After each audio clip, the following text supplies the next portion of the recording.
Hello guys and welcome back to best car picks. കുറച്ച് കാലമായിട്ട് നമ്മൾ നോക്കുകയാണെങ്കിൽ ടാറ്റ മോട്ടോഴ്സിൻ്റെ ഡിമാൻഡ് പതുക്കെ പതുക്കെ അവരുടെ വാഹനങ്ങളിൽ കുറഞ്ഞു വരുന്നതായിട്ട് നമുക്ക് കാണാൻ സാധിക്കും. ആൾക്കാർ കൂടുതലും സുസുക്കി ആയിക്കോട്ടെ, ഹ്യുണ്ടായി ആയിക്കോട്ടെ, മഹീന്ദ്രയാണ് മെയിനായിട്ട് കയറി വരുന്നത്. മറ്റുള്ള ബ്രാൻഡ്സ് ഇപ്പോൾ ഹ്യുണ്ടായൊക്കെ ആണെങ്കിലും ഒരു പരിധിവരെ കോൺസ്റ്റൻ്റ് ആണ്, ഓർ അവരും പതുക്കെ താഴത്തേക്ക് വീണുകൊണ്ടിരിക്കുകയാണ് എന്നൊരു പരിധിവരെ പറയാം. പക്ഷേ കഴിഞ്ഞ മാസം തിരിച്ചവർ സെയിൽസിൽ പിടിച്ചായിരുന്നു 50,000 മുകളിൽ വിറ്റിട്ട്. പക്ഷേ ടാറ്റയുടെ കാര്യത്തിൽ അങ്ങനെയല്ല. ഇപ്പോൾ 40,000 അടുത്തോട്ടൊക്കെ ടാറ്റയുടെ സെയിൽ പോയി തുടങ്ങി. ഇതുവരെ 50,000 52,000 ആ റേഞ്ച് വരെയൊക്കെ നിന്നാണ്. ആൻഡ് അത് കൂടും എന്നുള്ളതായിരുന്നു എല്ലാ പ്രഡിക്ഷൻസും ഉണ്ടായിരുന്നത്.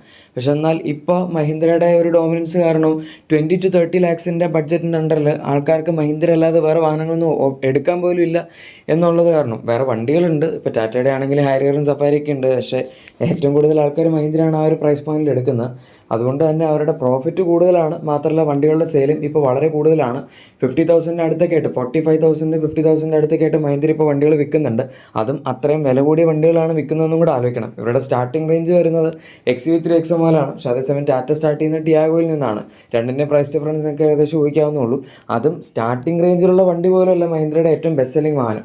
XUV3 X എന്ന് പറഞ്ഞ ഒരു മാസം ഒരു 6,000 7,000 വെച്ചൊക്കെയാണ് അവർ വിൽക്കുന്നത്. പക്ഷേ അതിൻ്റെ നേരെ ഡബിളാണ് ആ വാഹനത്തിന് ഡബിൾ എക്സ്പെൻസീവ് ആയിട്ടുള്ള, ഓർ ഈവൻ ഡബിളിലും കൂടുതൽ എക്സ്പെൻസീവ് ആയിട്ടുള്ള സ്കോർപ്പിയോ ക്ലാസിക്കും ഒക്കെ അവർ വിൽക്കുന്നത്. ഞാനിപ്പോൾ ഇത്രയും വലിയൊരു ഇൻട്രോ പറയാനുള്ള കാരണം എന്തായിരിക്കും ഇപ്പോൾ നിങ്ങളൊക്കെ ആലോചിക്കുന്നത്. നമ്മുടെ കണ്ടന്റ് വേറൊന്നുമല്ല. ടാറ്റയ്ക്ക് അടുത്തൊരു വലിയ ഡീലർ മീറ്റ് വെച്ചിട്ടുണ്ടായിരുന്നു. അതിൻ്റെ അകത്ത് അവരുടെ അപ്കമിങ് വാഹനങ്ങളെല്ലാം തന്നെ എക്സ്പ്ലെയിൻ ചെയ്തിട്ടുണ്ട്. 15 വാഹനങ്ങളാണ് അവർ 2030 ഇന്ത്യയിൽ ഇറക്കാൻ പോകുന്നത്. അതിൻ്റെ അകത്ത് തന്നെ ഒരുപാട് ഫേസ് ലിഫ്റ്റുകൾ, റിഫ്രഷ്മെൻറ്റ്സ്, പിന്നെ പുതിയ വണ്ടികൾ എല്ലാം തന്നെ വരുന്നുണ്ട്. അതിൻ്റെ അകത്ത് കുറച്ച് വാഹനങ്ങളൊക്കെ ഏതൊക്കെയാണ് വരുന്നത് എന്നുള്ളത് നമുക്കറിയാം. ആക്ച്വലി അവർ ഡീറ്റെയിൽ ആയിട്ട് കാണിച്ചിട്ടുണ്ട് എങ്ങനെയൊക്കെയാണ് വണ്ടികൾ വരുന്നത് എന്നുള്ളത്. നമ്മൾ ഈ വീഡിയോയിലൂടെ നോക്കാൻ പോകുന്നതും അത് തന്നെയാണ്. ഇതിൽ 3 വാഹനങ്ങൾ ഏതൊക്കെയാണെന്നുള്ളത് നമുക്കറിയാം. ഒന്ന് സിയാറയാണ്, അതായിരിക്കും ഏറ്റവും ലേറ്റസ്റ്റ് ആയിട്ട് വരാൻ പോകുന്നത്. 25 തീരുന്നതിന് മുന്നേ, ഓർ ഏറ്റവും ലാസ്റ്റ് വരാണെങ്കിൽ 26 സ്റ്റാർട്ടിങ്ങിലൊക്കെ ആയിട്ട് ഈ വാഹനം ലോഞ്ച് ആവും. അതിനുശേഷം പിന്നെ ടാറ്റയുടെ അവിന്യ റേഞ്ചാണ്. 2022 ആദ്യത്തെ അവിന്യ കോൺസെപ്റ്റ് കാണിച്ചത്. ആ വണ്ടി ഭയങ്കര കോൺസെപ്റ്റലൈസ്ഡ് ആയിരുന്നു. പക്ഷെ അതിൻ്റെ കുറച്ചും കൂടെ ഒരു റോഡ് റെഡി പോലത്തെ, അത് സ്റ്റിൽ കോൺസെപ്റ്റ് ആണ്, പക്ഷെ എന്നാലും കുറേയൊക്കെ ഡിസൈൻ ക്യൂസ് നമുക്ക് റോഡ് മോഡലിലേക്ക് കൊണ്ടുവരാൻ പറ്റുന്ന രീതിയിലാണ് അവർ കഴിഞ്ഞ ഓട്ടോ എക്സ്പോയിൽ അവിന്യ എക്സ് എന്ന് പറഞ്ഞ വാഹനം, അതായത് നമ്മുടെ ഒരു SUV പോലത്തെ വേർഷൻ കാണിച്ചത്. സോ ആ 2 വാഹനങ്ങൾ പ്രൊഡക്ഷനിലേക്ക് എത്താനുള്ള വണ്ടികൾ തന്നെയാണ്. അതിനുശേഷം പിന്നെ 4 വാഹനങ്ങൾ അവർ മൊത്തം റാപ്പ് ചെയ്ത് വെച്ചിട്ടുണ്ട്. അതിൻ്റെ അകത്ത് പ്രൊഡക്റ്റ് എ, പ്രൊഡക്റ്റ് ബി എന്ന് പറയുന്ന 2 ഐസ് വാഹനങ്ങളാണ്, അതായത് ഇന്റേണൽ കമ്പഷൻ എഞ്ചിനുള്ള വാഹനങ്ങളാണ്. പിന്നെ വരുന്നത് പ്രൊഡക്റ്റ് എക്സും പ്രൊഡക്റ്റ് വൈയും ആണ്. ഇത് 2 ഇലക്ട്രിക് വാഹനങ്ങളായിട്ടാണ് അവർ പറയുന്നത്. പിന്നെ ഇതിൻ്റെ അകത്ത് തന്നെ നമുക്ക് മനസ്സിലാക്കാൻ പറ്റുന്നത് ഈ 4 വാഹനങ്ങൾ പുതിയത് വരുന്നതും എൻറ്റയർലി ഡിഫറൻ്റ് ആയിട്ടുള്ള വാഹനങ്ങളാണ്. അല്ലാതെ എക്സിസ്റ്റിംഗ് വാഹനത്തിൻ്റെ പുതിയ ജനറേഷൻ അല്ലെങ്കിൽ ഓൾറെഡി ഉള്ള വണ്ടിയുടെ ഒരു അപ്ഡേറ്റ് എന്നുള്ള രീതിയിലൊന്നും അല്ല. അങ്ങനെ ഫേസ് ലിഫ്റ്റുകളെല്ലാം തന്നെ വരുന്നുണ്ട്. ഇപ്പോൾ നമുക്ക് എക്സിസ്റ്റിംഗ് വാഹനങ്ങൾ ടാറ്റയ്ക്ക് നിലവിൽ 8 വാഹനങ്ങളാണുള്ളത്. സ്റ്റാർട്ടിങ് നമ്മളിപ്പം ടിയാഗോ എന്ന് തുടങ്ങുകയാണെങ്കിൽ ടിയാഗോ ഉണ്ട്, ടിഗോർ ഉണ്ട്, പഞ്ച് ഉണ്ട്, അൾട്രോസ് ഉണ്ട്, നെക്സോൺ ഉണ്ട്, കർവ് ഉണ്ട്, ഹാരിയർ ഉണ്ട്, സഫാരി ഉണ്ട്. ഇത്ര വാഹനങ്ങളാണ് വരുന്നത്. ഇതിൻ്റെ അകത്തൊക്കെ ഫേസ് ലിഫ്റ്റ്സ് ഒക്കെ ഒരു ടൈം ആവുന്ന സമയത്ത് ഇറക്കും. പക്ഷേ അതിന് പുറമേയുള്ള വാഹനങ്ങളാണ് ഈ 4 ഇപ്പോൾ നമുക്കിവിടെ കാണാൻ സാധിക്കുന്നത്. അങ്ങനെ ഇപ്പോൾ ഉള്ള ടോട്ടൽ 8 നെയിം പ്ലേറ്റ്സ് എന്നുള്ളത് അവർ 15+ നെയിം പ്ലേറ്റ്സ് ആക്കി 2030 മാറ്റും എന്നാണ് പറയുന്നത്. പിന്നെ മഹീന്ദ്ര ഇടയ്ക്ക് ഇനി ഓഗസ്റ്റ് 15 വരാൻ പോകുന്ന NFA, അതായത് ന്യൂ ഫ്ലെക്സിബിൾ ആർക്കിടെക്ചർ പോലെ തന്നെ ടാറ്റയും നമ്മുടെ ലാൻഡ് റോവറിൻ്റെ പുതിയൊരു പ്ലാറ്റ്ഫോം, അതായത് ഹാരിയറിലും സഫാരിലും ഇനി ഉപയോഗിക്കാൻ പോകുന്ന ലാൻഡ് റോവർ ബേസ്ഡ് ആയിട്ടുള്ള പ്ലാറ്റ്ഫോം പോലത്തെ ഒരു പ്ലാറ്റ്ഫോം ആയിരിക്കും. പക്ഷേ D8 അല്ല. D8 എന്ന് പറയുന്നത് വളരെ പഴയ ആർക്കിടെക്ചറാണ്. അത് ഫോർഡൊക്കെ എക്വയർ ചെയ്യുന്ന സമയത്ത് അവരുണ്ടാക്കിയ പ്ലാറ്റ്ഫോമാണ്. അത് കഴിഞ്ഞ് പിന്നെ ടാറ്റ എടുത്തപ്പം അവർ ഡിസ്കവറി സ്പോട്ടിലൊക്കെ ഉണ്ടായിരുന്ന പ്ലാറ്റ്ഫോം എടുത്ത് മോഡിഫൈ ചെയ്ത് ഹാരിയറിലൊക്കെ കൊടുത്തു എന്ന് മാത്രം. ഇതിപ്പോൾ കറക്റ്റായിട്ട് പറയുകയാണെങ്കിൽ നമ്മുടെ ലാൻഡ് റോവറിൻ്റെ EMA എന്ന് പറഞ്ഞ പ്ലാറ്റ്ഫോം, EMA എന്ന് പറഞ്ഞ പ്ലാറ്റ്ഫോം ആയിരിക്കും. ഇതിൻ്റെ അകത്തും ഇലക്ട്രിക് ആയിക്കോട്ടെ, അതുപോലെ ഹൈബ്രിഡ്, പെട്രോൾ, ഡീസൽ, അങ്ങനത്തെ multiple power train options support ചെയ്യുന്നുണ്ട്. സോ ടാറ്റയ്ക്കും വളരെ ഫ്ലെക്സിബിൾ ആയിട്ടുള്ള രീതിയിൽ വാഹനങ്ങൾ ഇറക്കാൻ പറ്റും. പല പ്രൈസ് പോയിൻറ്റ്സിലായിട്ടും വാഹനങ്ങൾ ഇറക്കാൻ പറ്റും. ഇപ്പോൾ തന്നെ അത്യാവശ്യം നല്ല രീതിയിൽ അവർക്ക് പ്രൈസ് ഡിവിഷൻസ് ഉണ്ട്, അതായത് വണ്ടികളുടെ കാര്യത്തിൽ. ഇനിയും 15 വണ്ടികളൊക്കെ വരുമ്പം എങ്ങനെ അവർ മാനേജ് ചെയ്യുന്നുള്ളത് നമുക്ക് നോക്കാം. പക്ഷേ ഇത്രയും വണ്ടികൾ ഇറക്കിയാലേ ഇനിയിപ്പം അവർക്ക് പിടിച്ചു നിൽക്കാൻ പറ്റുള്ളൂ എന്നുള്ളതാണ് മറ്റൊരു സത്യാവസ്ഥ. കാരണം ഇപ്പോൾ പതുക്കെ പതുക്കെ മാർക്കറ്റ് അവരുടെ കയ്യിൽ നിന്ന് പൊയ്ക്കൊണ്ടിരിക്കുകയാണ്. കർവൊക്കെ ഏകദേശം അതിൻ്റെ കാര്യത്തിൽ തീരുമാനമായി. ഒരു മാസം 3,000-ത്തിനടുത്തൊക്കെ അവർ വിൽക്കുന്നുള്ളത്. അത് നമ്മുടെ ക്രെറ്റയുടെ ഒക്കെ കോമ്പറ്റീഷൻ പോലെ ഇറക്കിയതായിരുന്നു, ഈവൻ ദോ കൂപ്പ SUV ആണെങ്കിൽ പോലും. സംഭവം നെക്സോൺ ബേസ്ഡ് ആയിട്ടുള്ള ഒരു എക്സ്റ്റൻഡ് വേർഷൻ ആയിരുന്നു. അത് ആൾക്കാർക്ക് അതിൻ്റെ അകത്ത് കയറിയപ്പോഴും തോന്നി. കാരണം നെക്സോണിലിരിക്കുന്ന ഫീലൊക്കെ തന്നെയാണ് നമുക്ക് ആ വണ്ടിക്കകത്ത് ഇരിക്കുമ്പോഴും കിട്ടുന്നത്. അഡീഷണൽ ബൂട്ട് സ്പേസ് ഉണ്ട്, പിന്നെ കുറച്ച് അഡീഷണൽ എക്സ്ട്രാ ഫീച്ചേഴ്സ് ഉണ്ട് എന്നുള്ള വ്യത്യാസം മാത്രമേ ഉള്ളൂ. ബാക്കിയെല്ലാം നെക്സോൺ തന്നെയാണ്. പക്ഷേ ക്രെറ്റയിൽ കയറി കഴിഞ്ഞാൽ നമുക്ക് കുറച്ചും കൂടെ വിട്ട് തോന്നും ക്യാബിനിൽ. അതുപോലെ തന്നെ കുറച്ചും കൂടെ സീറ്റിംഗ് സ്പേസ് തോന്നും, ഹെഡ് റൂം ഉണ്ട്. അങ്ങനെ മൊത്തത്തിൽ കുറച്ചും കൂടെ ബെറ്റർ ആയിട്ടുള്ള വാഹനങ്ങളാണ് നമുക്ക് ആ പ്രൈസ് പോയിന്റിൽ കിട്ടുന്ന ബാക്കിയുള്ള അബവ് 4 മീറ്റർ കോമ്പാക്ട് SUVs. അതിപ്പം സെൽട്ടോസ ക്രെറ്റ മാത്രമാണോ എന്നല്ല, ഗ്രാൻഡ് വിറ്റാറ, ഹൈറൈഡർ അങ്ങനത്തെ വാഹനങ്ങളായാലും സെയിം കണ്ടീഷൻ തന്നെയാണ്. പിന്നെ ടാറ്റയുടെ സിയറ ഇനി വരുന്നത് അതിന് നല്ലൊരു ഓൾട്ടർനേറ്റീവ് ആയിരിക്കും. ഇതെന്തായാലും ഒരുപാട് എക്സ്പെൻസീവ് ആയിട്ടുള്ളൊരു വാഹനം ആയിരിക്കില്ല. അതായത് എൻ്റെ ഒരു കാൽക്കുലേഷൻ വെച്ച്, ഓർ പ്രഡിക്ഷൻ വെച്ചെന്ന് വേണമെങ്കിൽ പറയാം, 12 lakhs അടുത്തായിട്ടായിരിക്കാം ഈ വാഹനത്തിൻ്റെ ഏറ്റവും ബേസിക് മോഡലിൻ്റെ എക്സ്ഷോറൂം പ്രൈസ് സ്റ്റാർട്ട് ചെയ്യാൻ പോകുന്നത്.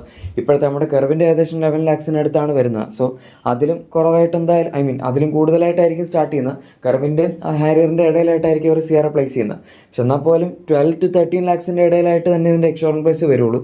ടോപ്പ് എൻഡ് ചിലപ്പം എക്സ്ഷോറൂം ഒരു 22 റേഞ്ച് വരെ പോകുമായിരിക്കും. ഹാരിയറിന് 25 വരെയാണ് വരുന്നത്. അപ്പോൾ പിന്നെ അതിനേക്കാൾ ഒരു 3 ലക്ഷം രൂപ കുറവിൽ നമുക്ക് എക്സ്പെക്ട് ചെയ്യാം. പിന്നെ സിയറ എന്ന് പറയുമ്പോൾ തന്നെ ഡിസൈനും കാര്യങ്ങളൊക്കെ നമ്മൾ കണ്ടതാണ്. ഇൻറ്റീരിയർ അവർ ഓൾമോസ്റ്റ് കാണിച്ചിട്ടുണ്ട്. ട്രിപ്പിൾ സ്ക്രീൻ ലേഔട്ടാണ് വരുന്നത്. അതുപോലെ ഇലക്ട്രിക്കാണ് എടുക്കുന്നതെങ്കിൽ നമുക്ക് ഇതിൻ്റെ അകത്ത് ഹാരിയർ റിവ്യൂലൊക്കെ കണ്ട ക്വാഡ് വീൽ ഡ്രൈവ് സെറ്റപ്പും അവൈലബിൾ ആയിരിക്കും. പിന്നെ മൊത്തത്തിലുള്ള ഇൻറ്റീരിയർ ലേഔട്ട് ആണെങ്കിൽ പോലും നമ്മൾ ഇതുവരെ കണ്ടിരിക്കുന്ന ടാറ്റ വാഹനങ്ങളിൽ നിന്ന് കുറച്ച് വ്യത്യസ്തമാണ്. ഡാഷ്ബോർഡിൻ്റെ ഡിസൈനിലൊക്കെ വ്യത്യാസം കൊണ്ടുവന്നിട്ടുണ്ട്. അതുപോലെ എക്സ്റ്റീരിയർ ലുക്കിനാണെങ്കിൽ പോലും ഭയങ്കര ബോക്സി ആയിട്ടുള്ളൊരു ഡിസൈനാണ് പിടിച്ചിരിക്കുന്നത്. ഈ പ്രൈസ് പോയിന്റ് നമുക്ക് ഇത്രയും ബോക്സി ആയിട്ടുള്ള ഡിസൈൻ വേറെ വാഹനങ്ങളൊന്നും കിട്ടുന്നില്ല. മാത്രമല്ല ഇതിന് ഹെഡ് റൂം ആണെങ്കിലും അതുപോലെ ഓവറോൾ സ്പേസ് ഒക്കെ ആണെങ്കിലും വണ്ടിയുടെ ഡയമെൻഷൻസ് ആണെങ്കിലും 4.3 to 4.4 മീറ്റേഴ്സിന് ഇടയിലായിരിക്കും. സോ അതാണ് സിയറയുടെ കാര്യം. ഈ സിയറ വരുന്ന Gen 2 ആർക്കിടെക്ചർ ബേസ്ഡ് ആണ്. പക്ഷേ ടാറ്റയുടെ Gen 3 ആർക്കിടെക്ചറിൽ ബേസ് ചെയ്ത് വരാൻ പോകുന്ന വാഹനങ്ങളാണ് അവിന്യ റേഞ്ചിലുള്ള വണ്ടികൾ. ഈ അവിന്യ എന്ന് പറയുന്നത് ടാറ്റയുടെ VE പോലത്തെ റേഞ്ചാണ്. അതായത് ഇപ്പം മഹീന്ദ്രയ്ക്ക് ബോൺ ഇലക്ട്രിക് എന്ന് പറഞ്ഞ റേഞ്ച് അവർ തുടങ്ങിയിട്ടുണ്ടല്ലോ B6 ഒക്കെ വെച്ച്. അതുപോലത്തെ ഒരു സെപ്പറേറ്റ് റേഞ്ചിൽ നിൽക്കുന്ന വാഹനങ്ങളായിരിക്കും ടാറ്റയുടെ അവിന്യ റേഞ്ചിൽ വരുന്നത്. അതിൽ ആദ്യം കാണിച്ച കോൺസെപ്റ്റ് വണ്ടി ഇങ്ങനെ തന്നെ പ്രൊഡക്ഷനിലേക്ക് വരുമെന്ന് ചോദിച്ചാൽ എനിക്കറിയില്ല. കാരണം ഇത് ഭയങ്കര കോൺസെപ്റ്റലൈസ്ഡ് ആണ്. അവർ 2022 കാണിച്ച വണ്ടി. പക്ഷേ അതിനുശേഷം കാണിച്ച വണ്ടി ഓൾമോസ്റ്റ് ഓക്കെ ആയിരുന്നു. നമുക്ക് വേണമെങ്കിൽ പ്രൊഡക്ഷനിലേക്ക് കൊണ്ടുവരാം എന്നുള്ള രീതിയിലാണ് ഒരു മറ്റേ വണ്ടി കാണിച്ചത്. സോ ഈ രണ്ട് വാഹനങ്ങളും എന്തായാലും അവർ കൊണ്ടുവരും. അതിനകത്ത് ചിലപ്പം ആദ്യം കാണിച്ച വണ്ടിയായിരിക്കും ഏറ്റവും പ്രീമിയം റേഞ്ചിൽ നിൽക്കാൻ പോകുന്നത്. അതിനുശേഷം കാണിച്ച SUV മോഡലായിരിക്കും മെയിൻ സ്ട്രീം മോഡലായിട്ട് നമുക്ക് മാർക്കറ്റുകളിലൊക്കെ കൂടുതൽ കിട്ടാൻ പോകുന്നത്. ഈ പറഞ്ഞ വണ്ടികളുടെ ഒന്നും സ്പെക്കും കാര്യങ്ങളൊന്നും നമുക്കിപ്പോഴും അറിയില്ല. ഈവൻ സിയറയുടെ ആണെങ്കിൽ പോലും ബാറ്ററി കൺഫിഗറേഷനോ റേഞ്ചോ ഓർ ഈവൻ പവറോ ഒന്നും നമുക്കറിയില്ല. പക്ഷെ എന്നാലും ഹാരിയർ റിവ്യൂവിൽ അവർ ഇത്രയും പവർ കൊടുത്ത സ്ഥിതിക്ക് ഉറപ്പായിട്ടും അത്യാവശ്യം ക്വാഡ് വീൽ ഡ്രൈവ് ഒക്കെ വരുമ്പോഴേക്കും ഒരു 300 bhpക്ക് മുകളിലായിട്ട് പവർ ഉണ്ടാവും എന്ന് പ്രതീക്ഷിക്കാം. പിന്നെ 75 kWh എന്തായാലും ബാറ്ററി പാക്കും കൊടുക്കും ഹാരിയർ റിവ്യൂവിൽ അത്ര ഉള്ളതുകൊണ്ട് തന്നെ.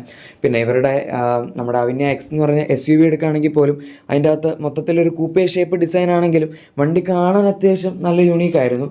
അവർ ഫ്രണ്ടിലത്തെ ഇത്രയും കാലം ആൾക്കാർ കംപ്ലയിൻറ്റ് ചെയ്തുകൊണ്ടിരുന്നതാണ് ലോഗോ മാറ്റുക എന്ന് പറഞ്ഞ്. അവർ ഫൈനലി ലോഗോ മാറ്റിയിട്ടുണ്ട് ഇപ്രാവശ്യം. പക്ഷേ നമ്മുടെ DRL തന്നെ ഇൻ്റഗ്രേറ്റ് ചെയ്തിട്ടുള്ള പോലത്തെ ഒരു ലോഗോ ആണ് അവർ കൊടുത്തിരിക്കുന്നത്. ഇപ്പോൾ ഫ്രണ്ടിലാണെങ്കിലും ബാക്കിലാണെങ്കിലും സെയിം T ഷേപ്പിലുള്ള ഒരു DRL പാറ്റേൺ ആണ് വരുന്നത്. ആൻഡ് ഡിസൈൻ ഇതിപ്പോൾ കോൺസെപ്റ്റ് ആയതുകൊണ്ട് വണ്ടി ഇങ്ങനെ തന്നെ ഇറങ്ങുമെന്നൊന്നും ഞാൻ പറയില്ല. അതുകൊണ്ട് ഇതിൻ്റെ ഒരുപാട് ഡീറ്റെയിൽസിലേക്ക് നമുക്ക് പോകാൻ പറ്റില്ല.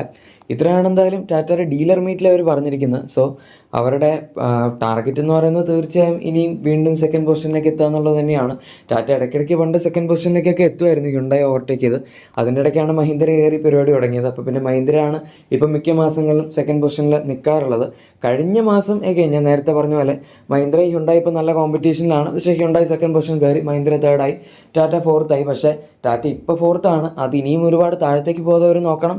ആൻഡ് മുകളിലേക്ക് വീണ്ടും തിരിച്ച് പിടിച്ച് കയറാനും അവർ നോക്കണം. അതിനുവേണ്ടി ടാറ്റയിന് എന്തൊക്കെ പുതിയ വാഹനങ്ങൾ ഇറക്കും എന്നുള്ളത് നമുക്ക് കണ്ടറിയാം. അവർ സ്കാർലെറ്റ് എന്നൊക്കെ പറഞ്ഞിട്ടുള്ള ഒരു SUV ഒക്കെ അനൗൺസ് ചെയ്തിട്ടുണ്ടായിരുന്നു. അത് ഓട്ടോക്കാരൻ തന്നെ അനൗൺസ് ചെയ്തതാണ് കേട്ടോ. അല്ലാതെ ടാറ്റ മോട്ടോഴ്സായിട്ട് ഞങ്ങൾ ഇങ്ങനെ ഒരു വണ്ടി ഇറക്കും എന്ന് പറഞ്ഞ് അങ്ങനെ ഒഫീഷ്യൽ സ്റ്റേറ്റ്മെൻ്റ് ഒന്നും വിട്ടിട്ടൊന്നുമില്ല. പക്ഷെ അതൊരു ഇൻ്റർവ്യൂവിൽ അവർ പറഞ്ഞായിരുന്നു. സോ ഓൾമോസ്റ്റ് ബിലീവബിൾ ആണ്. സ്കാർലെറ്റ് എന്ന് പറയുന്നത് നമ്മുടെ നെക്സോൺ പോലത്തെയൊക്കെ തന്നെ, അതായത് സബ് മീറ്റർ വണ്ടിയായിരിക്കും പക്ഷേ പ്രീമിയം ആയിട്ടുള്ളൊരു SUV ആയിരിക്കും. അങ്ങനത്തെ ഒരു പ്രൈസ് പോയിന്റിലേക്ക് വരാൻ പോകുന്ന വണ്ടിയാണ്. എനിവേ നമുക്ക് നോക്കാം ടാറ്റയിൽ എന്തൊക്കെയാണ് മാർക്കറ്റ് തിരിച്ച് പിടിക്കാൻ ചെയ്യാൻ പോകുന്നതാണ്. നിങ്ങൾക്ക് ഇതിനെപ്പറ്റിയുള്ള അഭിപ്രായം എന്താണ് എന്ന് താഴെ കമൻസിൽ തീർച്ചയായും പറയാം. അതുപോലെ നിങ്ങളുടെ എക്സിസ്റ്റിംഗ് വാഹനത്തിന് എന്തെങ്കിലും ചെറിയ ആക്സറീസോ ക്ലീനിങ് പ്രോഡക്ട്സ് ഒക്കെ വേണമെന്നുണ്ടെങ്കിൽ തീർച്ചയായും നമ്മുടെ ഡിസ്ക്രിപ്ഷൻ അല്ലെങ്കിൽ പ്രൊഡക്റ്റ് ടാഗ് ഉറപ്പായിട്ടും ചെക്കൗട്ടും കൂടെ ചെയ്തേക്കാം. വീഡിയോ ഇഷ്ടപ്പെട്ടെങ്കിൽ ലൈക്കും സബ്സ്ക്രൈബും ഷെയറും കൂടെ ചെയ്യാം. നമുക്ക് മറ്റൊരു വീഡിയോയിൽ കാണാം. അതുവരെ thank you for watching my video and good bye.